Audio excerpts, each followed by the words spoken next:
Винаги си проверявайте нещата, за да не изпаднете в неловка ситуация, както изпаднах аз. Здравейте, приятели, аз съм Калоян Кралев, а вие сте с Кралев Ауто. Искам да споделя с вас нещо, което вчера ми се случи и сам си го направих. Изпаднах в неловка ситуация с един мой клиент, който беше дошъл да вземе новият си автомобил, тъй като му бях извадил транзитни номера, беше ми го капърал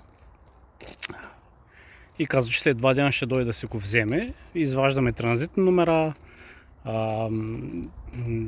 идваме от КАТ да си вземе автомобила, и в който аз му връчвам втория ключ и му казвам: ето имаш втори ключ, но дай да го проверим, защото преди няколко дни предният ми клиент каза, че му дали втори ключ, който не му се наложил да го ползва, и след 2 години установил, че този ключ не е за същия автомобил.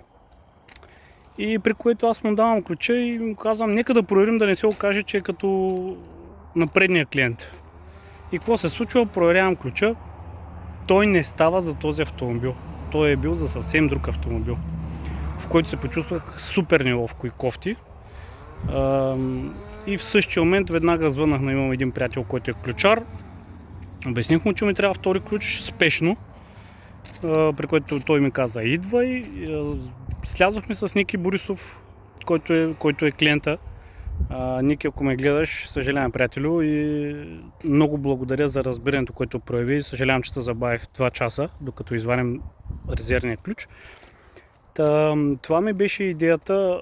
Винаги си проверяйте нещата преди да сте 100% сигурни, че това, което правите, е така, защото за да не се получи неловката ситуация, в която изпаднах аз. Но за мое щастие клиента беше много разбран и отидохме, извадихме втория ключ, дори пихме по едно кафе, хапнахме и така го изпратих по живо, по здраво. Мисълта ми беше: винаги си проверяйте нещата, за да не изпаднете в тая неловка ситуация, която изпаднах аз. Но за мое щастие, пак казвам, клиента беше много разбран и прояви разбиране от негова страна. И така, извадихме втори ключ и той се тръгна, за което му благодаря за разбирането. И другото нещо, което искам да споделя е: когато изпаднете в такава ситуация, вие сте обещали втори ключ, никога не се отмятайте от думата си, защото това е най-лесният начин да изгубим клиента, когато не си държим на думата. Именно думата е нашата визитка като мъж.